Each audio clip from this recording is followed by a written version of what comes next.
What's up and welcome back. I'm John Stark from ActionMovieGuy.com, your favorite blind film critic. And it's still Pride Month. Is this movies with pride? It's kind of two films. This is Pee-wee as himself. Uh, so click, like, share, subscribe, hit that notification bell, join me on my journey here. I like to say my cult following that I'm trying to develop here on the YouTube. It's not the Me Tube. It's the you. It's all about you. I'm here for you. So some some people on here say that they go into things blind. I actually literally go into things blind because I can't help it, and I just am. And we use something called audio description in the blind and low vision community. It's this super high tech thing. It's really just like narration that describes visual elements to us and lets us know sort of the kind of things we'd be missing because we can't see it.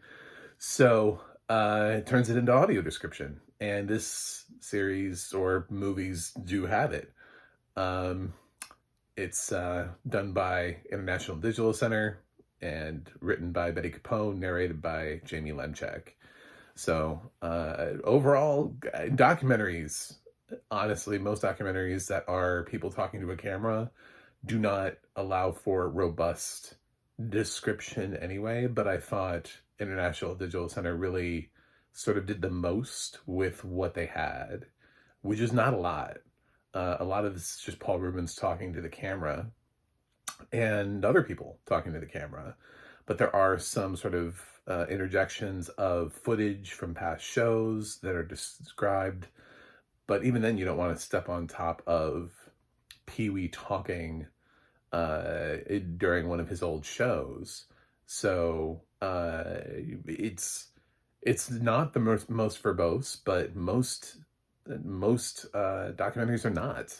That's just their genre, which is why a lot of times I just end up grading one that doesn't have it because it may never have it and no one ever stopped talking.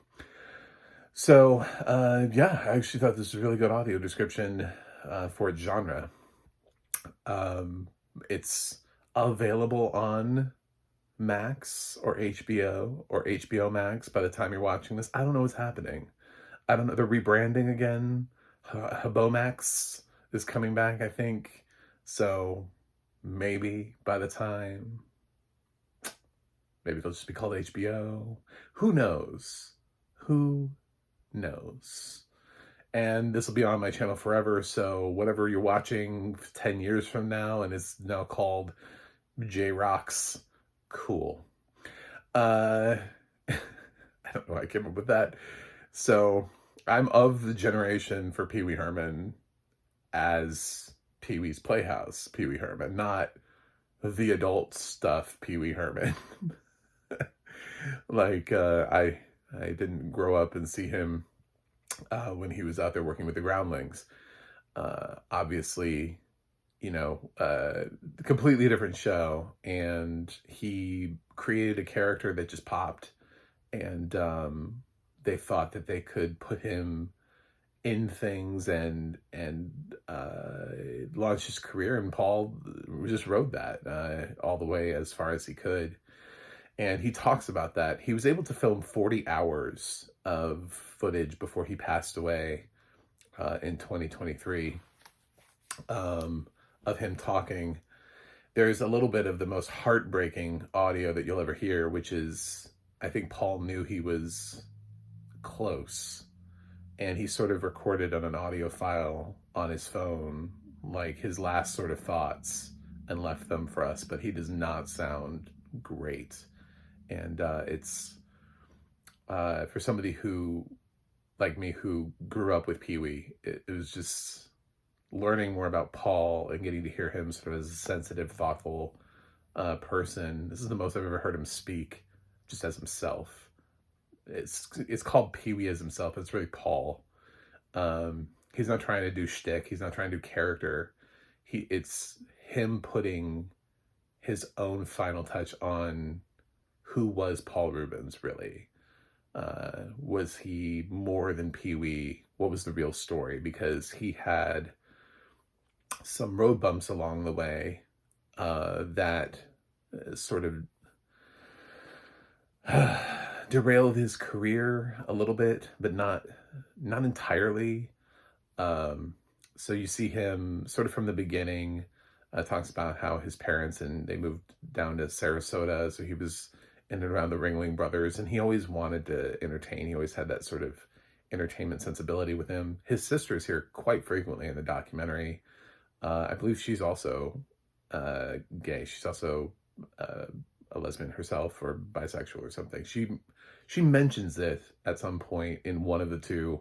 Each one of these is 2 hours, so it's like two-hour documentaries that complement each other. They're both feature length, so it reminded me of Number One on the Call Sheet, where it was like two films. It's almost like, because of the way that they're separated, they could work uniquely as themselves films. Like Number One on the Call Sheet was black male actors and then black female actresses. So it was divided, and they, even though they had like a same theme, they were sort of like what Apple has also done with Boys State and Girls State. So like same idea, but they gender split it. Here, yeah, there's a little bit more of a thread that connects the two to make them a little bit more episodic because of Pee Wee's interviews, but there still is like a pre-scandal, pre-Pee Wee ideology, and then a post-scandal world of Pee Wee that we dive into. So it does feel like a part one and part two. It kind of work as films. I know it's going to be Emmy considerated, but Emmy consideration. And you just follow him all the way up. I didn't know that Phil Hartman was involved as much in the creation of the with the Groundlings, with the original Pee Wee concept. Paul was creating a whole bunch of characters back then, and Pee Wee was just the one that stuck. And there's an interview later on, I think it's with Phil Hartman, right after Paul Reubens got caught in the movie theater, and Phil is trying to distance himself, but he's also bashing Pee Wee for not giving him the credit for helping him create. And that just didn't stick well with me. I didn't, I kind of wish, like, that was one of the few things I wish they hadn't included. And the main reason is also, there's like a whole different side to that, with like Phil Hartman is unable to come back around and ever fix anything that he ever said, because he's also dead. And there's like a whole different documentary we can make about Phil Hartman. So it's possible that Phil and Pee Wee and Phil and Paul could have repaired whatever relationship they had, but Phil doesn't have an opportunity to comment on that. So instead, like later on in the documentary, you get, honestly did not have on my bingo card because I did not know Paul Reubens' life that well, but we got Debbie Mazar and David Arquette. Okay. Was not expecting that. Just did not. Lawrence Fishburne is here because he was in Pee Wee's Playhouse, so he's a part of that. But sort of for like the Paul Reubens post Pee Wee Playhouse part of his life, Debbie Mazar, who I guess I should have known for a while, they were sort of quote unquote dating, but like without sex. I mean, Debbie never claims that they had sex, but she's like, yeah, we were basically boyfriend and girlfriend. We just didn't do anything. And they just hung out a lot. And David Arquette was, because they worked together on Buffy the Vampire Slayer. So he and Courtney Cox ended up supporting Pee Wee during his second thing, where he was investigated for potentially having child pornography. Really, it was just gay porn. He just had tons of gay. They never found child pornography on him. They just found all this. He collected a whole bunch of like old homoerotica type stuff, and he just, yeah, he wasn't out, and they targeted him. And as they pointed out, he was a friend of Jeffrey Jones, who also who actually was charged with, and they did find child porn, and that so I think they just sort of spiderwebbed out from there and just went to, well, who are the other? There's always been this fear that gays are trying to like groom people or work with children or no. Anyway, so unfortunately, Paul fell into that trap and had to defend himself when he shouldn't have needed to, because it's like, oh my God, if we went through all of the porn that all of the straight people have, holy shit. uh, I mean, the hypocrisy. I mean, isn't there like a magazine called Barely Legal? and and it's not a homosexual magazine. It's hetero. So, who really likely has the fetish here? I'm gonna guess. Anyway, back to Pee-wee. So, I did kind of want certain interviews to pop up that just didn't happen. But yeah, it was a lot. I mean, it's 4 hours of Paul Reubens and Pee Wee Herman, and so many great moments. I remember being a kid and watching Pee Wee's Playhouse and enjoying it, and then it being taken off the air, and just sort of, at the time I was a kid, and I was just sort of told, because we were told as kids, you know, to stay away from, if there were predators, they'd come and snatch you, those kind of things. And so I was told that he was one of them. You know, he's one of those weird people to stay away from. But that wasn't it at all. He was just in an adult movie theater. Like, also, by the way, who cares? It's an adult movie theater.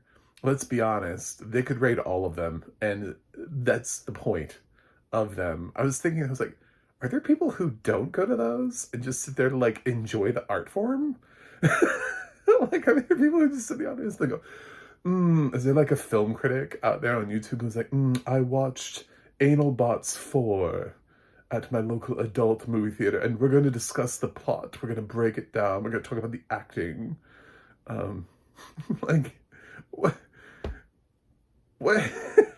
You could just stand at the door and just, you know, I mean,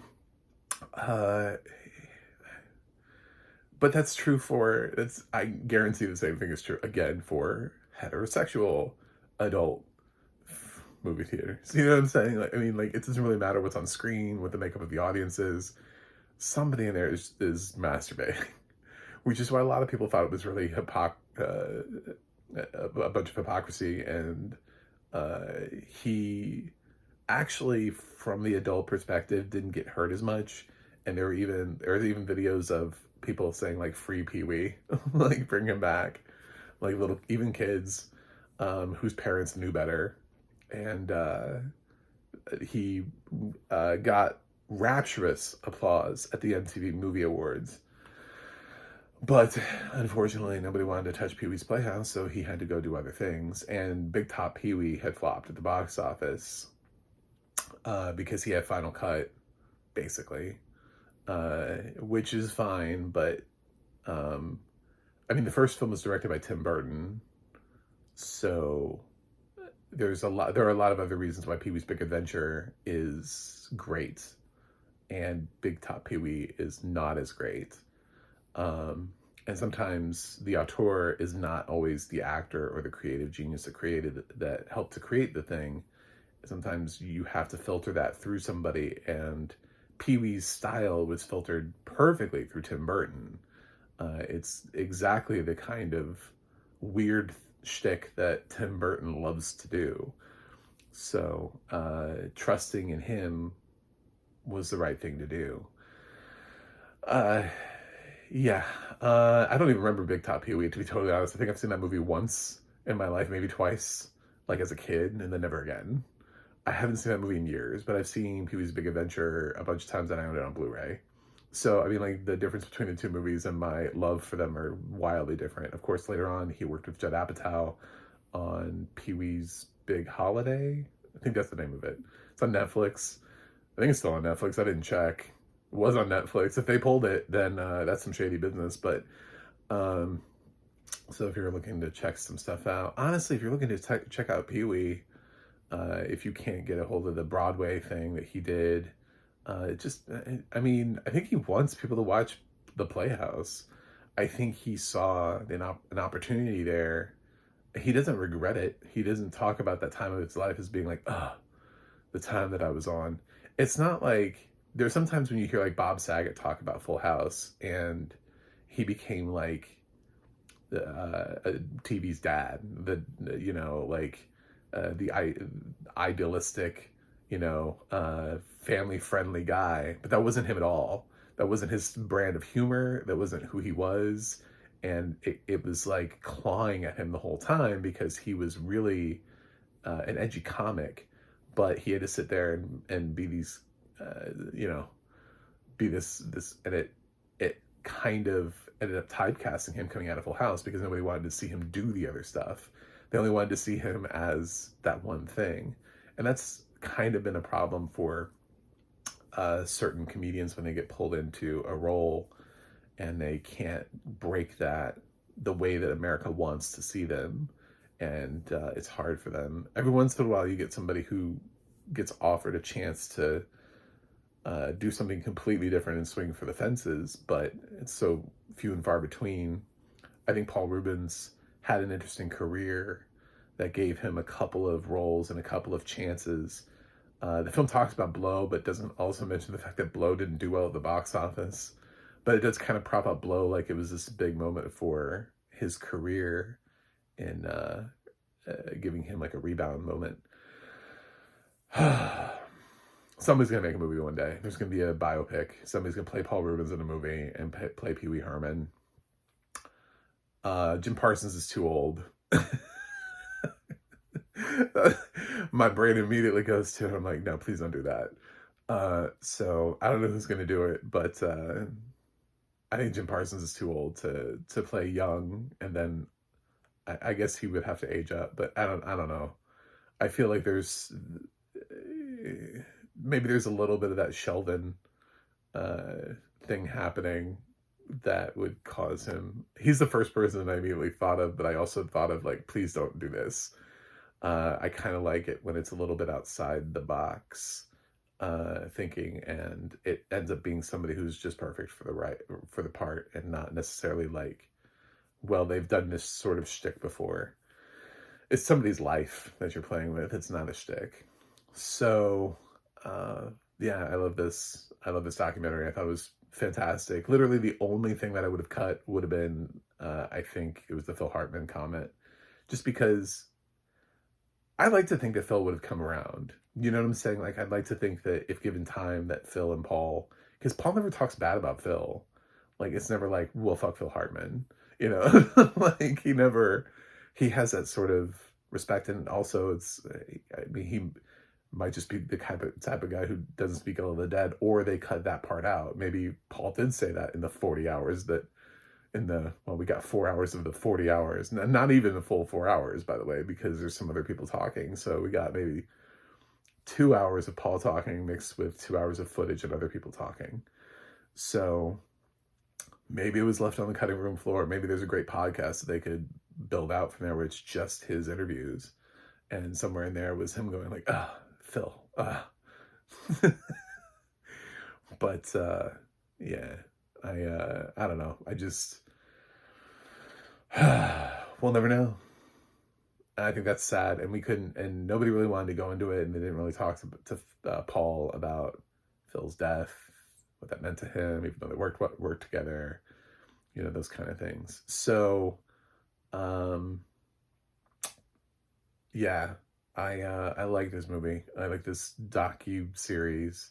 I liked this pair of documentaries, and I think you will too. So give it a look-see. It's on whatever Max is calling itself by the time you watch this video. Max. It's not a bad name for a streaming service. But yeah, anyway, I'm gonna give Pee Wee as himself an A. Thanks for watching. Thanks for subscribing. I'll see you guys on the other side.